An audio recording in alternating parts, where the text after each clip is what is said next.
আসসালামু আলাইকুম এভরিওয়ান। আজকে আমরা অর্গানিক কেমিস্ট্রি চ্যাপ্টারের কিছু এমসিকিউ নিয়ে আলোচনা করতে যাচ্ছি। তো এই ভিডিও মূল উদ্দেশ্য শুধু এমসিকিউ সঠিক উত্তর জানা না, বরং এর পিছনের ব্যাকগ্রাউন্ডটাও আমাদেরকে একটু রিড করতে হবে। তো আমরা চলে যাই প্রথম এমসিকিউতে। এখানে বলা হয়েছে নিচের কোনটি সবচেয়ে শক্তিশালী মূলক, তারপর 4টা অপশন আছে। এবার এটার অ্যান্সার পারার জন্য আমাদেরকে অবশ্যই কার্যকরী মূলকের প্রায়োরিটি লিস্টের একটা ক্রম আছে, সেটা আমাদের মুখস্থ করতে হবে। যেমন সেই ক্রমতে সবার উপরে প্রায়োরিটি যে পায় সেটাই হচ্ছে কার্বক্সিলিক অ্যাসিড। আর কার্বক্সিলিক অ্যাসিডের পরে এই অ্যাসিডের 4টা সন্তান আছে। অ্যাসিডের 4টা সন্তান হচ্ছে হ্যালাইড, অ্যামাইড, অ্যাস্টার আর অ্যানহাইড্রাইড। এবার আমাদেরকে জানতে হবে এই 4 সন্তানের মধ্যে সবচেয়ে বেশি প্রায়োরিটি কে পাবে। সবচেয়ে বেশি প্রায়োরিটি পাবে হচ্ছে অ্যাসিড অ্যানহাইড্রাইড, যার কার্যকরী মূলক হচ্ছে এইটা। অ্যানহাইড্রাইডের পরে জায়গা পাবে হচ্ছে অ্যাস্টার, অ্যাস্টারের পরে অ্যাসিড হ্যালাইড, আর অ্যাসিড হ্যালাইডের পরে হচ্ছে অ্যাসিড অ্যামাইড। ওকে, এবার আমি এমসিকিউর মধ্যে একটা এমসিকিউ বলি। এই যে 4টা সন্তানের সিকোয়েন্স আমি লিখলাম, এইটাও একটা আলাদা এমসিকিউ আসতে পারে যে এই 4টা মূলকের মধ্যে কার সক্রিয়তা সবচেয়ে বেশি বা কে সবচেয়ে শক্তিশালী মূলক। তখন আমাদের অ্যান্সার হবে কি অ্যাসিড অ্যানহাইড্রাইড। এছাড়াও আলাদা আলাদাভাবে কোশ্চেন আসতে পারে অ্যানহাইড্রাইডের কার্যকরী মূলক কি, অ্যাস্টারের কার্যকরী মূলক কি, ইত্যাদি ইত্যাদি। যাই হোক, আমরা লিস্টটা কন্টিনিউ করি। অ্যাসিড অ্যামাইডের পরে আসবে নাইট্রাইল মূলক, যাকে আমরা সায়ানো হিসেবেও চিনি। এরপরে আসবে অ্যালডিহাইড, তারপরে আসবে কিটোন। এখানে কিছু জিনিস বলার আছে। অ্যালডিহাইড আর কিটোনের মাঝখানে আরও কিছু মূলকও আছে, কিন্তু আমরা শুধু ওই মূলক নিয়ে আলোচনা করতেছি যেগুলো আমাদের পড়াশোনার অন্তর্ভুক্ত।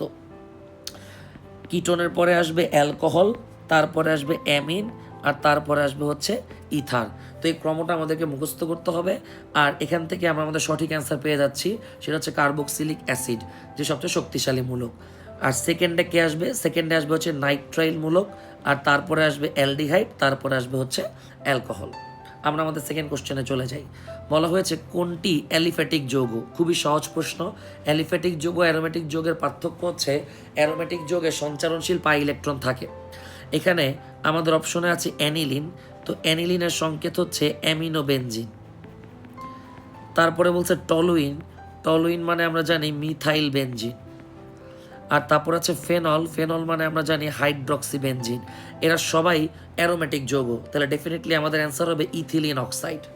এবার আমি ইথিলিন অক্সাইডের সংকেতটা একটু আপনাদেরকে শিখাই। তো এটার আণবিক সংকেত হচ্ছে ইথিলিন, ইথিলিন মানে ইথিন, আর ইথিনের সংকেত আমরা জানি C2H4। ওকে, এবার অক্সাইড আপনি শুধু এখানে একটা অক্সিজেন অ্যাড করে দেন, এটাই হচ্ছে ইথিলিন অক্সাইডের আণবিক সংকেত। এবারের গাঠনিক সংকেতটা কেমন হবে সেটা একটু বলি। এখানে কার্বন কার্বনের মধ্যে কিন্তু সিঙ্গেল বন্ড, যদিও ইথিলিন মনে হচ্ছে ডাবল বন্ড, বাট আসলে না। এখানে কার্বন কার্বন সিঙ্গেল বন্ড, এই কার্বনের হাতে 2টা হাইড্রোজেন, এই কার্বনের হাতে 2টা হাইড্রোজেন। ওকে, প্রত্যেকটা কার্বনের কিন্তু 3টা হাত পূরণ হয়েছে, আর আমার এখন অক্সিজেন বাকি। প্রত্যেকটা কার্বনের সাথে অক্সিজেন তার 2 হাত দিয়ে যুক্ত থাকবে। এটাই হচ্ছে ইথিলিন অক্সাইডের গাঠনিক সংকেত। আমরা আমাদের পরের প্রশ্নে চলে যাই। বলা হয়েছে অ্যানথ্রাসিন অণুতে পাই ইলেকট্রন সংখ্যা কত? তো এটাও আমাদের কাইন্ড অফ মুখস্থই করে ফেলা উচিত, তবু আমি একটু ব্যাকগ্রাউন্ডটা আলোচনা করি। এইটা হচ্ছে অ্যানথ্রাসিনের গাঠনিক সংকেত। তো মূলত 3টা বেনজিন বলয় যদি এভাবে জোড়া লেগে যায় তাহলে সেটা অ্যানথ্রাসিন নামে পরিচিত। তো আমরা ক্লিয়ারলি দেখতে পাচ্ছি অ্যানথ্রাসিনে ডাবল বন্ড আছে টোটাল 7টা, আর প্রত্যেকটা ডাবল বন্ডে 2টা করে পাই ইলেকট্রন আছে, তাহলে মোট পাই ইলেকট্রন সংখ্যা হচ্ছে 14টা। একইভাবে এখানে অ্যানথ্রাসিনের জায়গায় ন্যাপথলিন আসতে পারতো, তো ন্যাপথলিন কিন্তু 2টা বেনজিন বলয়। আর এইখানে আমাদের ডাবল বন্ড আছে 5টা, তার মানে পাই ইলেকট্রন হবে কয়টা? 10টা। আর বেনজিনে ডাবল বন্ড 3টা, তাহলে পাই ইলেকট্রন হবে কয়টা? 6টা। তো এগুলো আমাদেরকে একটু পড়তে হবে। যাক, আমাদের অ্যান্সার হচ্ছে কত? 14টা। চতুর্থ প্রশ্ন চলে যাই। আমাদেরকে বলা হয়েছে অ্যামাইডের কার্যকরী মূলক। অলরেডি আমরা 1 নম্বর কোশ্চেন অ্যান্সার করতে গিয়ে কিন্তু শিখে গেছি অ্যামাইডের কার্যকরী মূলক হচ্ছে CONH2, আর COX এটা হচ্ছে অ্যাসিড হ্যালাইড, NH2 হচ্ছে অ্যামিন, আর CHO হচ্ছে অ্যালডিহাইড। আমরা চলে যাই আমাদের 5 নম্বর কোশ্চেনে। এখানে বলা হয়েছে এই যে একটা মূলক দেখতে পাচ্ছি বা একটা যৌগ দেখতে পাচ্ছি, এইটা মূলত কি? তো তো যৌগটাকে আমরা একটু সাজায় লিখি। এখানে মূলত বোঝানো হয়েছে HCOOH, অর্থাৎ এটা হচ্ছে ফর্মিক অ্যাসিড বা মিথানোয়িক অ্যাসিড। তাহলে ডেফিনেটলি মিথানোয়িক অ্যাসিড একটা অ্যাসিড, এতে কোনো সন্দেহ নেই। এবার আসি, মিথানোয়িক অ্যাসিডকে আমরা অ্যালকোহল বলতে পারবো কি না।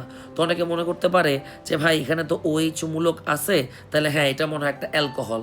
কিন্তু না ভাই, অ্যালকোহল হওয়ার জন্য শুধু OH মূলক থাকলেই চলবে না, তার সাথে একটা অ্যালকাইল মূলকও যুক্ত থাকতে হবে।